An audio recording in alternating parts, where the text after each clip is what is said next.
Les zones humides, impressionnantes, stupéfiantes, captivantes, réservoirs du composé essentiel de la vie, elles renferment aussi un patrimoine écologique transmis et conservé depuis des millions d'années.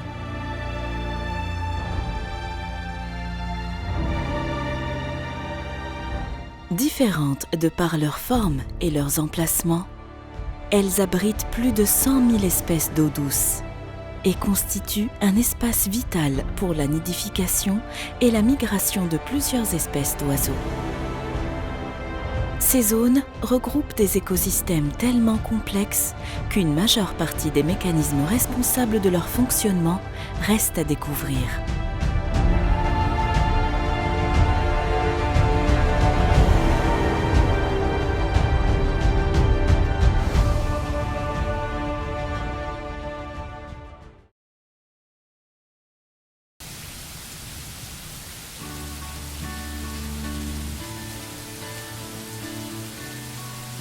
Dans les zones humides, l'eau est le facteur essentiel, tant pour le fonctionnement de ces zones naturelles que pour la vie animale et végétale qui y est présente. L'immersion des sols, la salinité de l'eau et la composition physico-chimique de ces régions subissent des fluctuations journalières, saisonnières ou annuelles.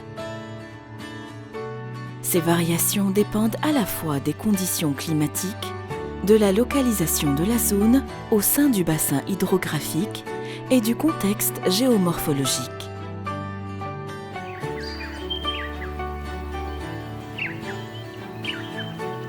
Cette multicomposante explique que la définition et la catégorisation des zones humides soit une tâche ardue, souvent matière à controverse.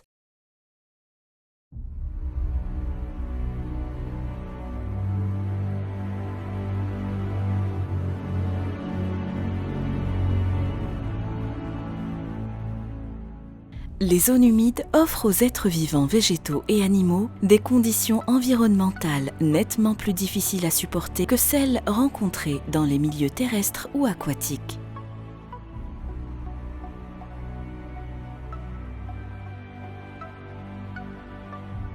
Ces organismes ont donc développé des adaptations parfois physiologiques, comme les animaux amphibiens, et parfois anatomiques comme les becs d'oiseaux d'eau, véritables outils facilitant l'alimentation.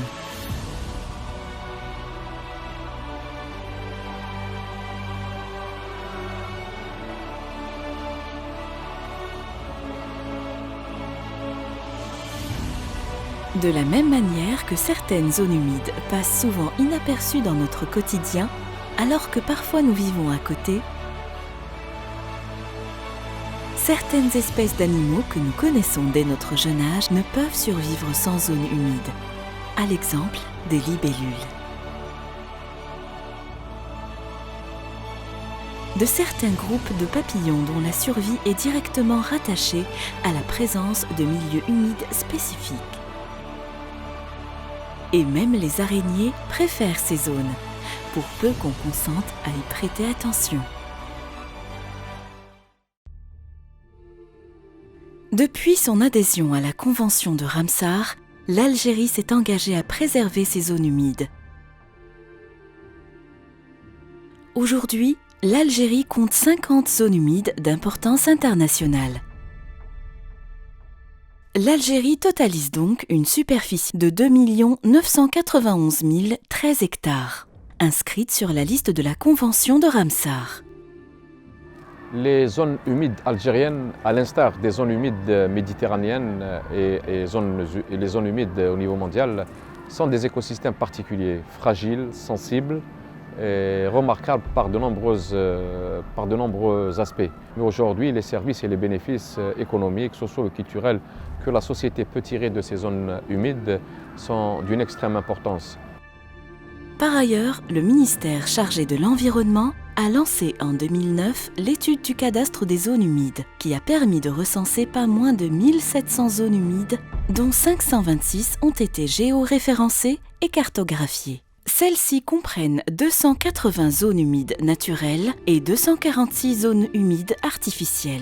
Parmi celles-ci, 10 zones prioritaires ont été retenues par le ministère pour être dotées d'un plan de gestion intégré assurant leur protection et leur durabilité. C'est pour ça qu'aujourd'hui, la préservation de ces zones humides de l'emprise humaine qui peut se faire de façon anarchique ou excessive permettra justement à ces zones de remplir un rôle tampon par rapport à l'atténuation des effets des changements climatiques, notamment au niveau des zones côtières en particulier.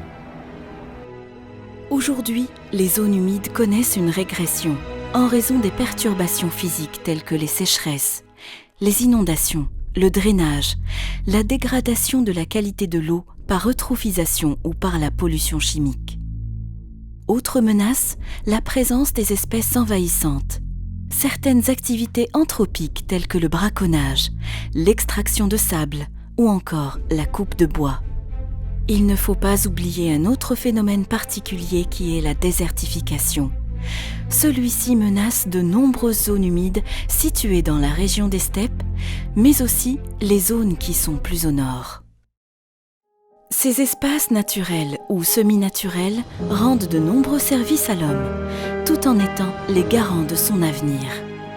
Elles sont une source d'eau douce et les purificateurs de l'eau. Elles préviennent de certains risques naturels, inondations, sécheresses et crues. La production de ressources biologiques, la production agricole, herbage, pâturage, rizières, roseaux. Certains sites sont aujourd'hui exploités rationnellement.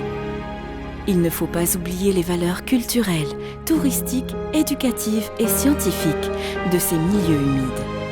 Aujourd'hui, une véritable stratégie nationale est mise en œuvre pour favoriser la préservation de ces milieux particuliers.